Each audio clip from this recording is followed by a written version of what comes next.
Hey, good afternoon, Brett Henry, MG Leadership Series. Super excited to be with you today. We're at a really exciting time in the recovery. And today's focus is going to be all about what we're seeing around the world, and particularly at this moment in Southeast Asia, which is growth.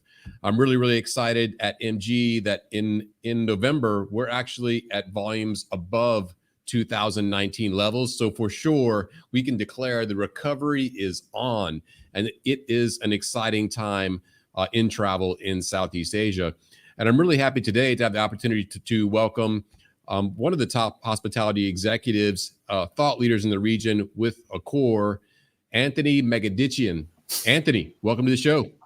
Hi, thanks for having me. Hi, everyone. Hey, really excited to have you and really excited to talk about the topic of kind of growth models. Like now that growth has started, what can we expect as we look forward, over the next 2.5 months or 1.5 months left in 2021, as well as thinking probably about first, second quarter of 2022 and what can organizations be doing. So that'll be the topic for today. Let me start out before we get into the topic. Just, where are you at today, Anthony? Right now, I'm in Singapore. So I sort of moved here about 2 months ago. I was based in Bangkok for about a year, and prior to that, I was over in Europe. So Sydney is home for me. It's where I grew up. And I think you were asking me earlier on where my last name comes from. It's Armenian, but I grew up in Sydney and consider myself Australian as well. Okay, great. So today you're in Singapore, but it sounds like you moved around to get there. Did you quarantine? Yeah, I think I spent just as much time in quarantine as I did in transit. So, I was really looking forward to going home to Sydney, seeing family and friends like everyone else who had the opportunity to perhaps travel through lockdowns. I thought I'd work a little bit from Sydney before I sort of embarked on the move to Singapore because it was going to be a little bit easier. I ended up getting to Sydney, did my 2 weeks of quarantine, thinking I was free for 2 months to sort of hang out with friends and family. And only I got stuck in another lockdown in Sydney for about 2 months. So I was lucky to have actually left Sydney. I know a lot of friends and family, went through almost 4 months of lockdown. So it's kind of good to be here in Singapore. It doesn't feel too restrictive. You feel fairly safe, and it's been kind of cool getting to know a new city as well. So quarantines are something that's starting to relax now, and we're finally starting to see kind of regional travel begin to open up. And certainly one of the leaders, especially in the last month, in that has to be Phuket and Thailand kind of more broadly opening up. So as we think about, what to expect as kind of domestic travel begins to pick up in the markets with domestic travel markets, Singapore, I guess, would be a relatively small one. And as international travel starts to become a possibility in Southeast Asia, where can we look and think about in terms of what will this look like?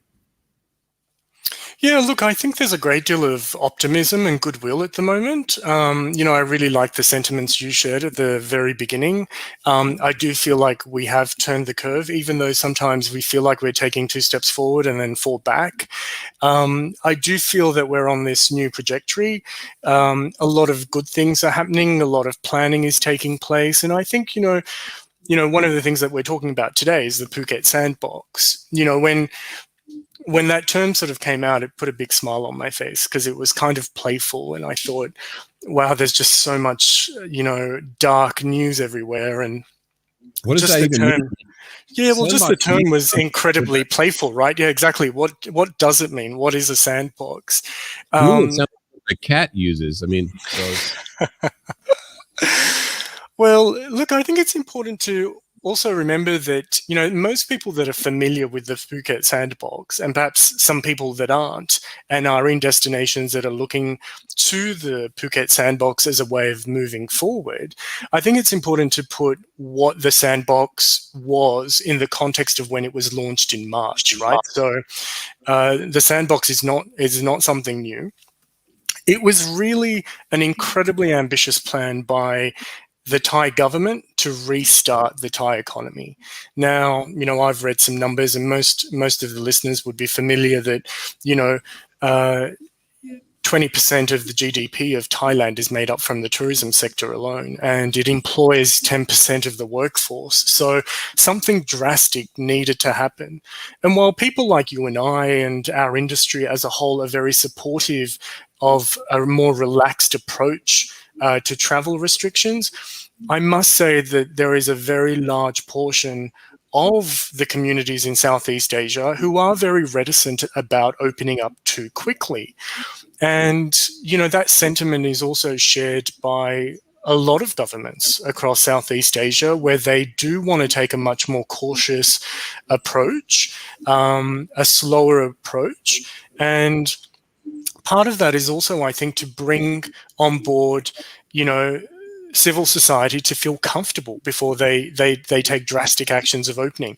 Now, all of that sort of made sense because we were operating, a lot of countries were operating on a zero sort of tolerance strategy or a zero transmission strategy. So a go slow policy sort of made sense. But you know, I think the Tourism Authority in Thailand, and credit to them, they worked incredibly hard to align a lot of different government departments to really trial a new approach.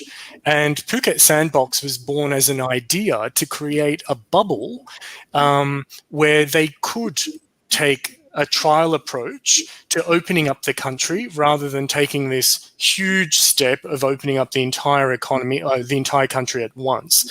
Now, for most of you that know Phuket, some of you may know it is an island, but it is connected by a very narrow strip to the mainland.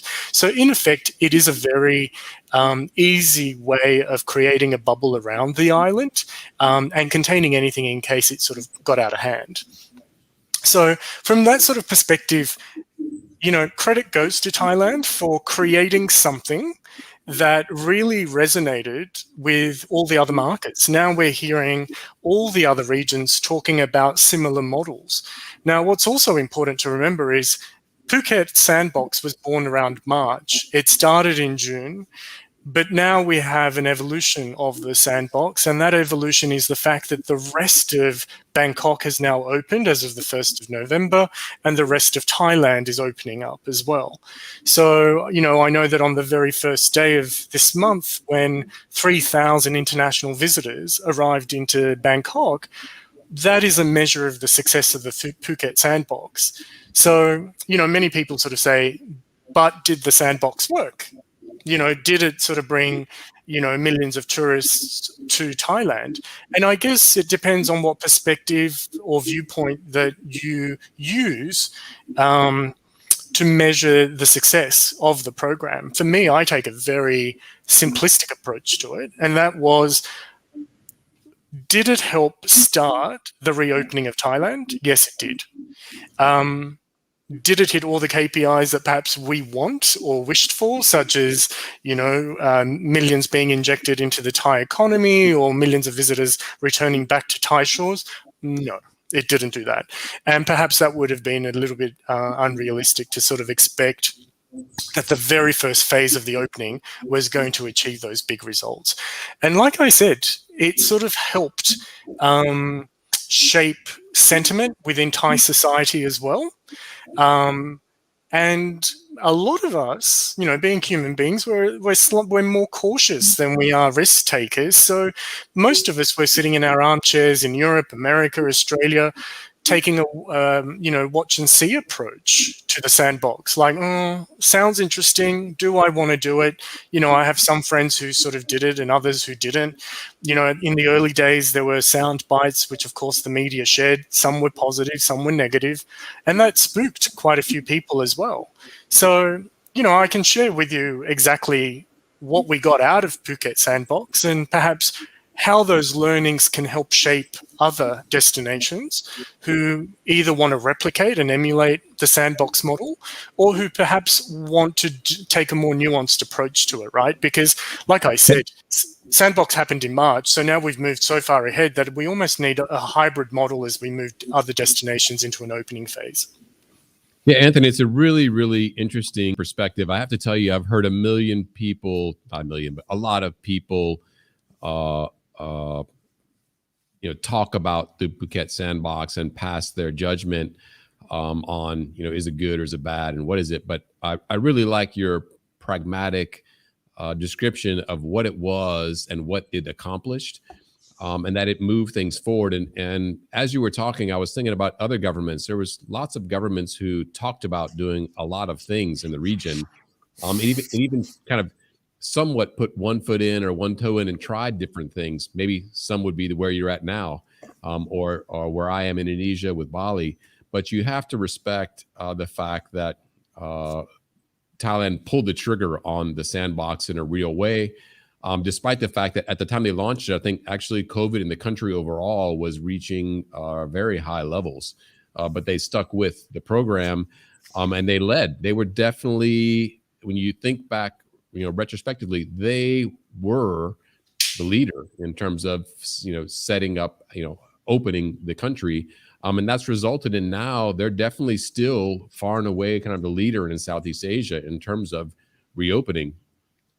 So that's a great segue into kind of something that you just offered, which is what can we learn as a region from what happened in the Phuket Sandbox experience that can help governments or players in the travel industry understand what to expect as we move through the rest of 2021, 2022. My first recollection was, it was painful at times. It was, at other times, it was really inspiring to see everyone come together to sort of move things forward. And, it was the only thing that was really moving for a while. So it was kind of exciting. But then, I had some time to reflect on what I wanted to sort of share today. And I sort of went through my notes and, notebooks in terms of what we were working on at the time, emails, and what some of the frustrations and pain points and challenges were. And I guess I sort of distilled it to three sort of areas. The first was, what did we learn about the people that were willing to take the risk to come? Meaning, who were the visitors? Was it successful? Did we attract the right type of travelers, etc.? Two, what did we actually learn about the model that we could use to sort of make sure that any future models were even better based on the learnings that we gained from the first phase.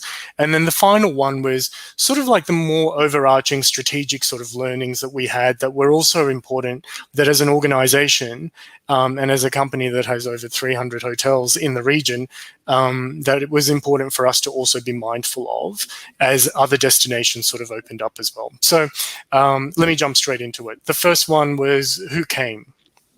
As I sort of mentioned to you, it didn't open up this floodgate of millions of people coming into Thailand. Who it did attract is basically Thai nationals, citizens, expats, and long-term retirees who perhaps have second homes in Thailand. They took the opportunity to come through the back door. Rather than coming through Bangkok and doing 14 days quarantine, they used the Phuket Sandbox as a way of entering the country in a much more relaxed style. So the majority of people were those cohorts. Then there were domestic travelers. While when Bangkok wasn't in lockdown, we had a lot of domestic travel come into Phuket to enjoy time in the sun. And then, of course, there was a very small part of the international community that were, the diehard Thailand fans, who decided, what, we're going.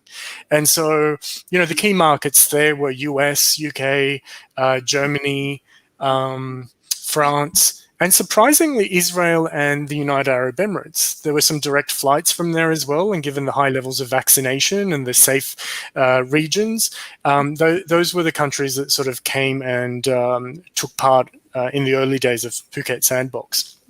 Now, the type of customers that came was, there's a very wide spectrum. So we had families that decided to come. So villa product was incredibly popular. Then we had the travelers, be it backpackers or other people that were really keen to stay for a couple of months or even weeks. So they were looking for value. So our economy and mid-scale brands did incredibly well in that part. And then, of course, with the domestic market and with other travelers who were looking looking for a bit of a luxury escape, our luxury hotels did well as well. The Pullman Arcadia and Panwa did incredibly well.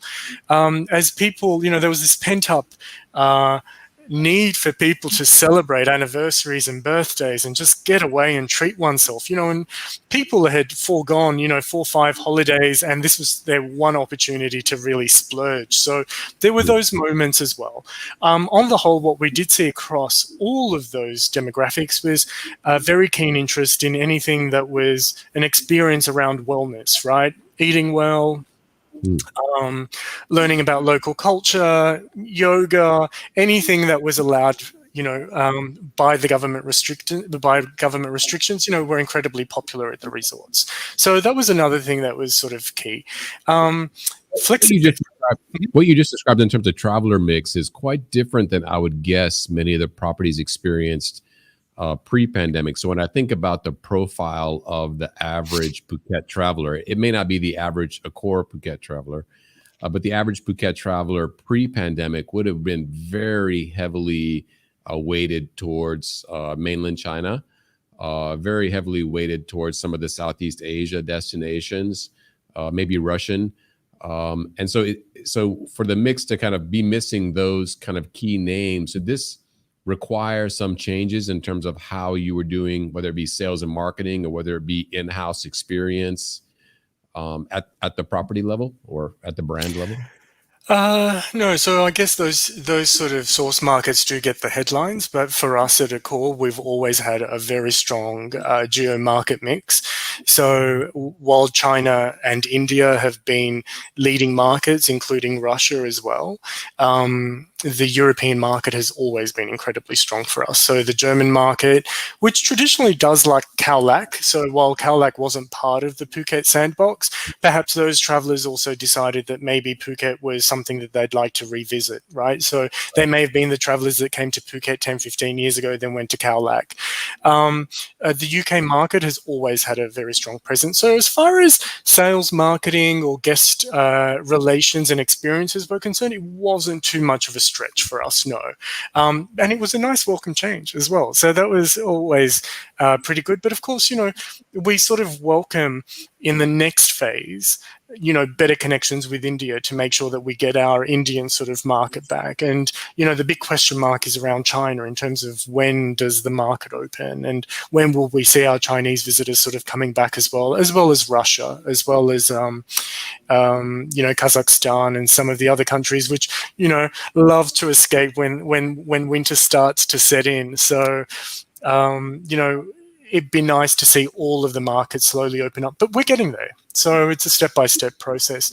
Flexibility and price were also key factors too, right? So I think in any of the conditions, that you're looking at and pricing, that's always very important. Communication across all stakeholders, whether it's corporate hotel level, it's government agencies, health authorities, that is critical because there's just so much paperwork, new processes, digital entry requirements, PCR testing, etc. that, you've really got to be on top of it. And it changes all the time. That I guess is the part that I mentioned earlier on is, the hair pulling part, right? Is you think, oh no, not another change. But no one's to blame. It's a process that we're all going through together. It's an unprecedented time. Everyone's doing their best, but there are a lot of challenges that sort of need to be met as well. So this need to be, or for your at the brand level, corporate level, as well as property level, a high degree of adaptability and openness to chaos is kind of a key success criteria, right? If you're working towards everything being kind of, I don't know, kind of German level precision, you're going to be incredibly frustrated, right? So you're going to have to stay highly flexible as an organization in order to succeed in the reopening. It's sort of like the 50 Shades of COVID grey, right? Nothing is black and white. So, just being resilient and persistent, I think, that's the thing that's... I have no idea. I have no idea what 50 Shades of COVID grey means, but I like that phrase. So, you just have to get comfortable with ambiguity. Nothing is black and white. Good thing with good thing with the ties is they just roll with it, right? They just flash a smile and they just get on with it. It's like another change, no worries, we'll get it done. So I love that can-do attitude with the ties. They're pretty relaxed about a lot of those things. There was some stuff in the early days that was frustrating and unnecessary, but those things are pretty much human nature with any new process. But what was really great was everyone got together and acted as a community. They realized how important this was, how the world's eyes were sort of on Phuket and watching this very closely. And there's a great deal of pride, right? You want to get it right. You don't want it to flop. So from that perspective, there was a lot riding on this. And, one of the other key learnings, I think, out of all of this is the solidarity element that comes out of it. So we talked about, who's coming and how do we improve the system, etc. But another core element is making sure that you're looking after your teams. So we have a huge number of people on our teams that, again, range the spectrum of comfort levels, comfortable, not comfortable dealing with international visitors, do not want the country to open up, and then others who really wanted to open up. So making sure that everyone felt comfortable, we supported them through the vaccination rollout. All of those things were really critical. And even before the start of Sandbox, we had set up a fund and distributed 32 million euros worth of funds to our teams who were experiencing financial difficulties, either from being, with reduced hours or not being able to work. So, Accor really did step up and assist a lot of our employees to sort of say, hey, what can we do to help?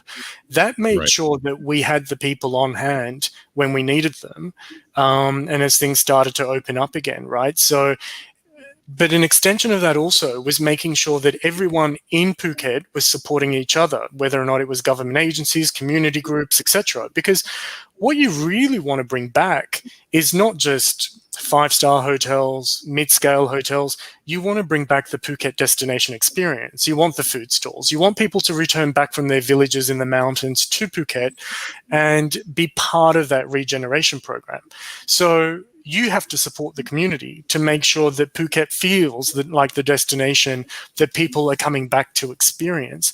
And then also, as an organization, companies like Accor have huge responsibilities to sort of lead the charge as well around safety protocols and introducing international standards because, at the end of the day, like you said, we are trying to drive back international visitation to the island, and there's certain expectations they have around standards, hygiene protocols, etc. And with the All Safe protocol that we have in place, that really does help guarantee and provide this sense of confidence and engender confidence. That we are really operating our hotels at an international level and standard, regardless of where the destination is.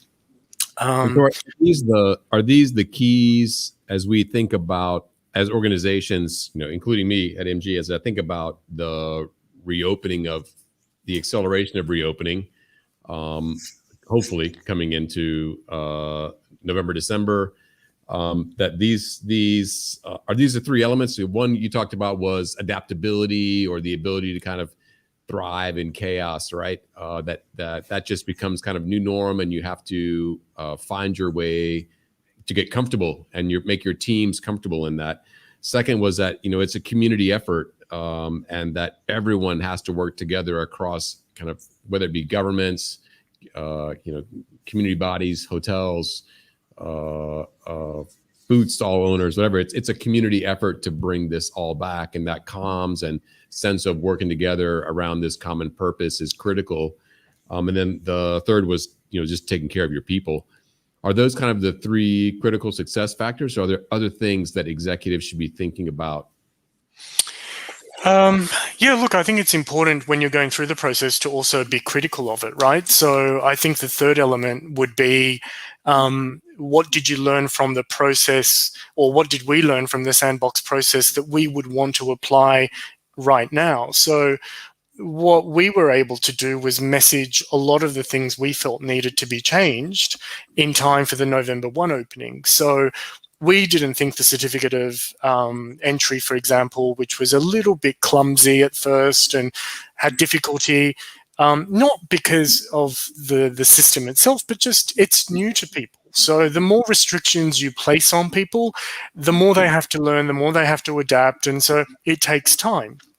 So one of the key things that we sort of message back through, whether or not it was Tourism of Thailand or government agencies when we were invited to provide feedback, and again, kudos to them that they were very open in soliciting that feedback, and we were able to share very openly what we felt was working and not. So don't be afraid to critique what is working and what needs to be changed. So what didn't work with Sandbox was the restrictions. So the more restrictions you place, PCR testing, quarantining, all of that, cost of insurance, the tests themselves, it adds to the whole, it detracts from the experience of what you're trying to do. You're going on holidays.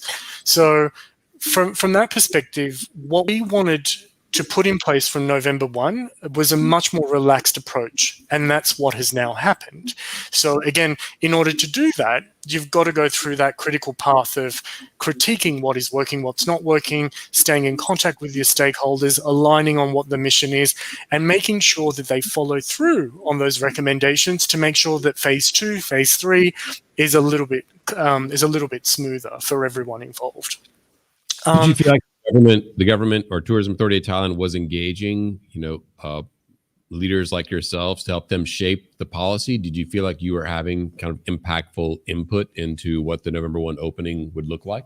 And is this something that we should strive for kind of here in Indonesia with the government? We all need to be a part of the process.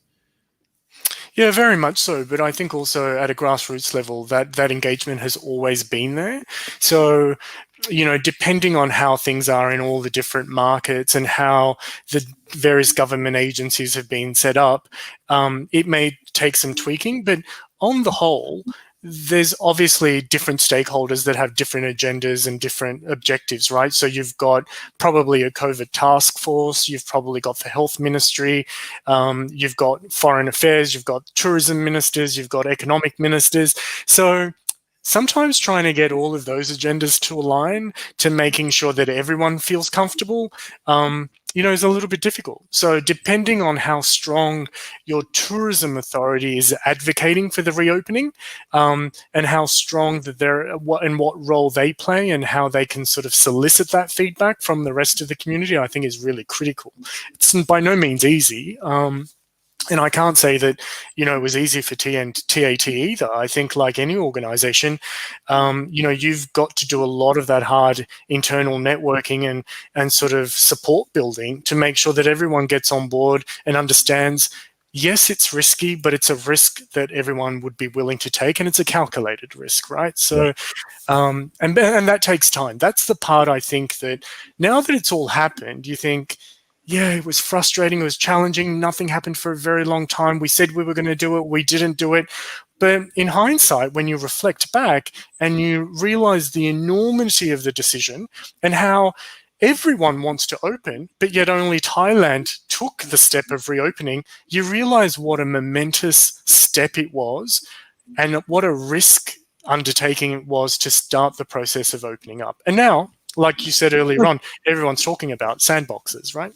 Yeah, it's such a great perspective in that everyone's talking so much smack about the sandbox and this and that. But I mean, the question back to anyone else is, well, what did you do? Because at least these guys did it. So it's a really important point you make, that you can be critical of it, but if you haven't done anything, you should probably just be quiet over there. You're pontificating about all the things that you're going to do, but you actually done nothing. So I think a lot of governments have been kind of critical. Tourism Authority has been kind of critical of sandbox, failed, didn't work. But I love your point that no, it did work. At least it was a step. And that's a lot more than others can say that they've done. So as we think about your kind of key learnings from the sandbox experience, as someone who's at kind of the front line of, sales and marketing around restarting growth, how should we think about, what the growth trajectory is going to be, what other markets will open between now and the end of the year, and what that might look like? How can I help plan my resource deployment around the next quarter or so, or 6 months or so around reopening, and what's it going to look like?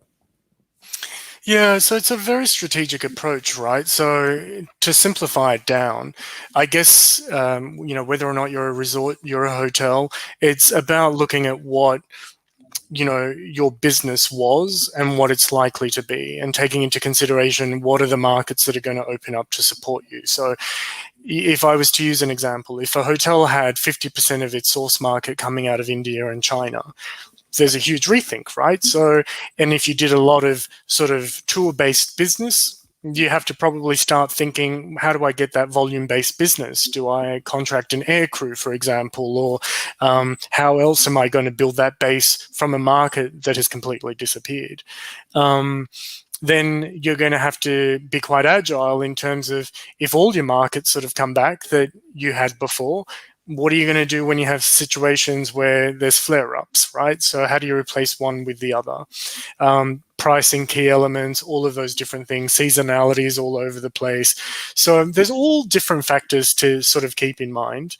I think some key learnings there also is just to diversify, right? Not to be too reliant on one particular source market or particular segment. So if you were heavily reliant on business travel, when do you anticipate business travel to come back? It's going to be much later than leisure travel. So, I think there is a consensus that leisure travel will return, business travel will come back at a later stage next year. So there's a lot of planning and thinking that's going on right now as we set budgets for next year. A lot of plan A, plan B, plan C.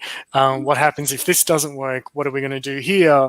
So, and also making sure we're touching as many customers as possible, right? So we've gone through different sources of business. We've looked at different customers, knowing full well, like we've gone through processes like this before with the global financial crisis, where, your top customers stopped traveling and your source of revenue came from absolutely new customers. So we're in similar positions where some of our customers will not come back for a while. So we have to look for new customers during that interim period, while others will continue to support us. So there's no one simple answer. I guess diversification is critical.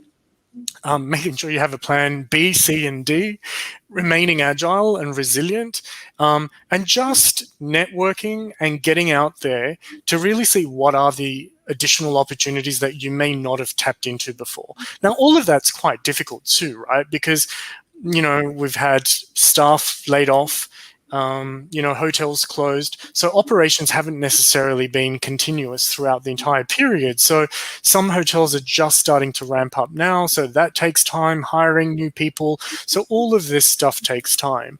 But, I think two things are critical: perseverance and persistence, because those two things will really get through. And don't forget the 50 shades of COVID gray, right? So there is no black and white. There is no right answer. Test it. Do the Phuket sandbox in small pieces, take calculated risks, and see what pays off. I think this idea around do something versus sit around and wait for it all to sort itself out. This is the key learning from Sandbox. When I summarize all those things, that whether it's right or not, it's trying something. If it doesn't work, try the next thing. Iterate quickly, learn quickly, communicate effectively, take care of your people, take risks. These are all kind of great learnings that you've shared, that all executives kind of leading businesses should be applying as they look to capture the most they can over the next quarter or two. And it is going to remain the 50. I'm not sure I understand 50 Shades of COVID yet, but I think it just means you never know what you're going to get is 50 different options. So really, really great learnings. Thanks for sharing that, Anthony. Let me move on to wrapping up. But rather than wrapping up just on key learnings for executives, I do want to hit one topic that I see all the time associated with Accor, that I just had to take this opportunity to ask about, which is there's this kind of, I would call it marketing out there around, hospitality brands are now marketing, lifestyle brands, and Accor is, becoming lifestyle brand. And that sounds super interesting when I hear it, but after I hear it, I don't actually understand what does that actually mean? Hospitality brand is a lifestyle brand. So as a brand who's leading this in terms of messaging and activity, and I've actually read stuff that, it's helping to really drive growth for the organization, this move into a lifestyle segment. Can you enlighten me on exactly what does that mean? Yeah, so look, without getting into too much marketing speak, right? Because, I think that's already confused you, so I don't want to add to that sort of pollution. Travel is a passion, right? But we have more than just one passion. So whether or not it be music or fashion or reading or seeing art, whatever those passions might be, all of those passions come together in what we term a lifestyle for ourselves, right? So you customize that lifestyle depending on what your passions are. Travel just seems to be one of those. What we wanted to do was extend your passions, not just in your home country, but around the world, right? So travel might be what brings you onto a plane and then to a destination. But once you're there, you're looking at exploring an extension of all your different passions, right? So again, you might be interested in art, so you go to the Louvre. You might be interested in fashion, you go shopping. That's what lifestyle brands are about. It's about a place that is an extension of all the things that you love, depending on what those passions may be.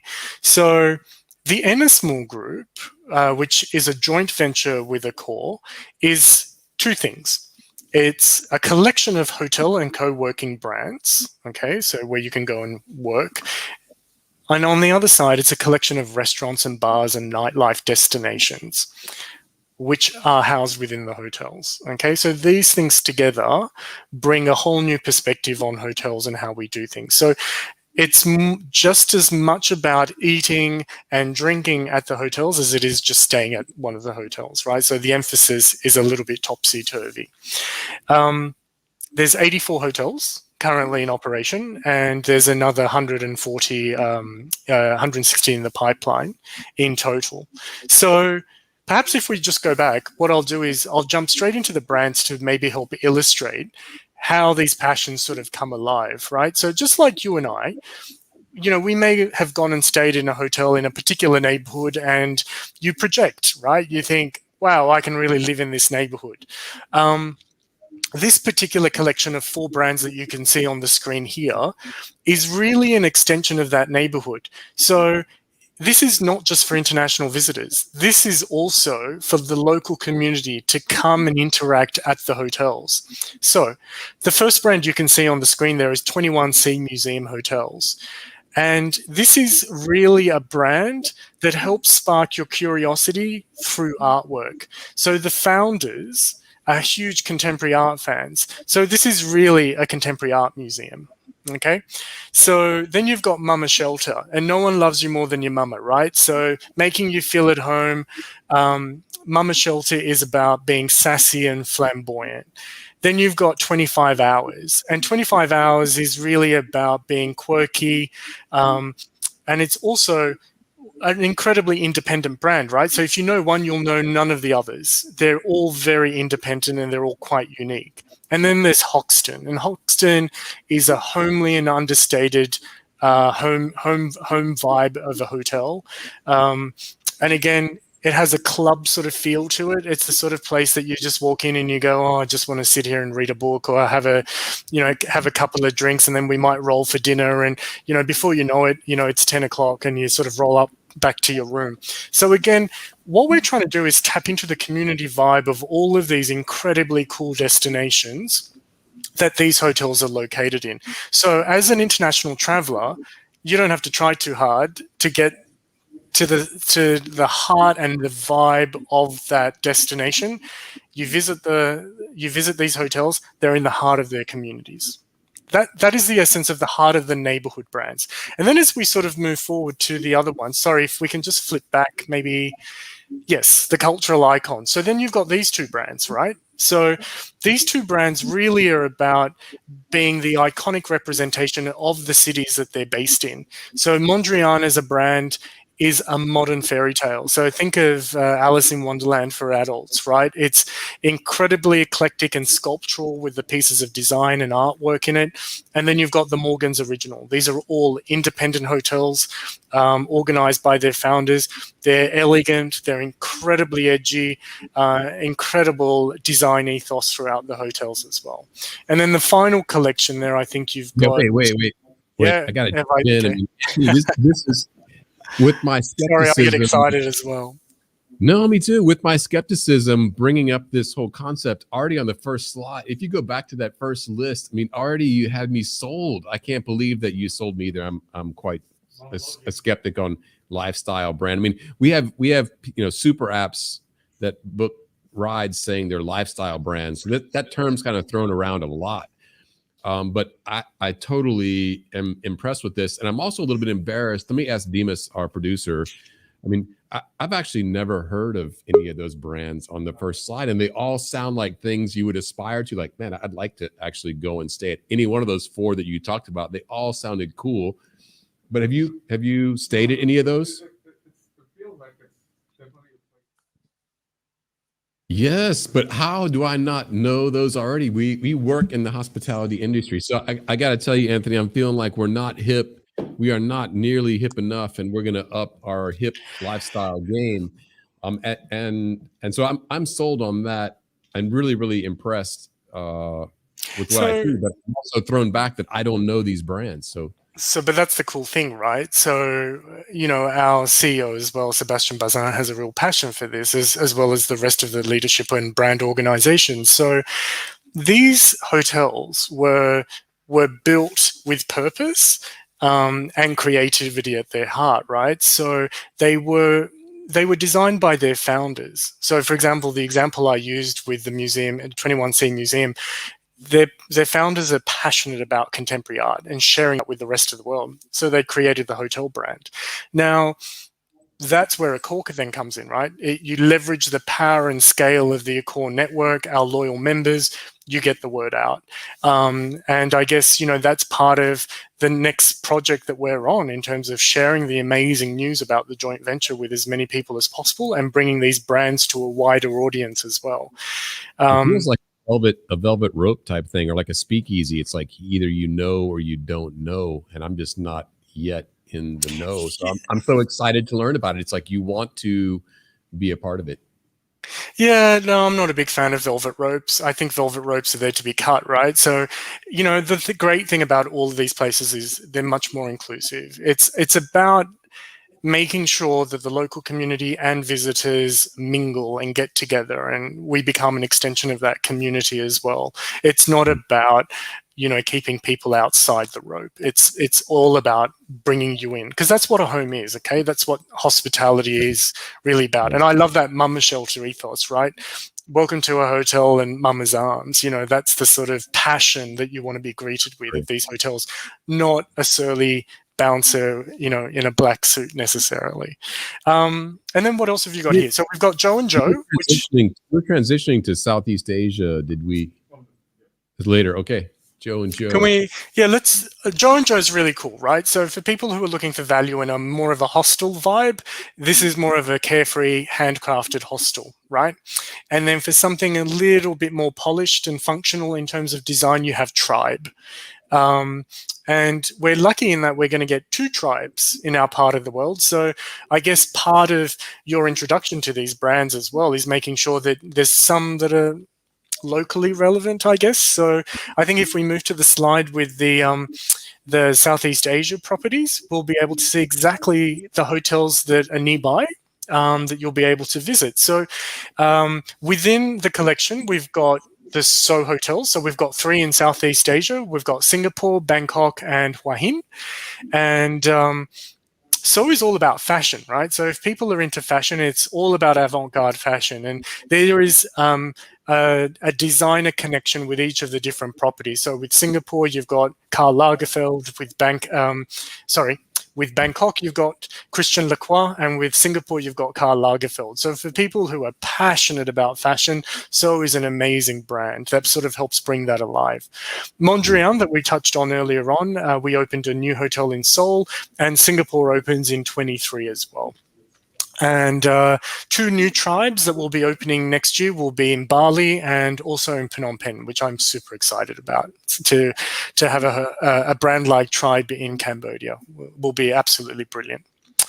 And then for the rest of the world, I think, once we start traveling, you can see there, like this year, we've got Lisbon, Florence, Dubai, Paris, Rome, London, Spain. It reads like a fashion magazine, doesn't it? All the top destinations. And then in 22, again, you've got some of the really amazing destinations like Barcelona, Dubai, Paris, Hong Kong, Singapore, St. Louis, London, all on the radar as well. So incredible growth trajectory as well for the brands.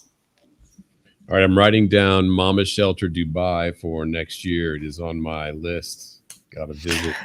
And then, of course, there's all the restaurants, right? And what they like to call nightlife destinations, because it's not the sort of place you just drop in to have one drink. It's the sort of place you arrive and it's like a playground. You may start grazing on small plates and having some drinks, and then you get comfortable and your friends are like, oh, I can't be bothered moving. Let's go to the restaurant. So then you crawl to the restaurant and then you might finish off with some dancing. So again, it's an immersive experience in that you arrive at these hotels and it offers you everything you want within a small destination, your food, your drink, you can go up and sleep. So again, the restaurants are a very large part of what these brands stand for. And of course, some of these names might resonate as well. As you can see, Sky Bar is quite famous in Los Angeles, for example. All right. So have I done a good job explaining what lifestyle brands is without using too much marketing speak?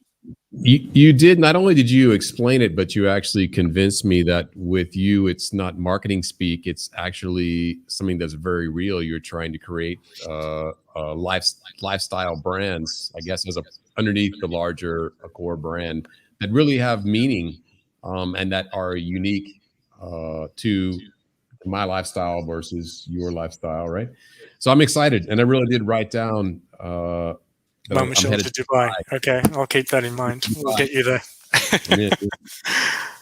Hey, Anthony, I really appreciate you taking time today to educate me on, what a hospitality lifestyle brand actually is.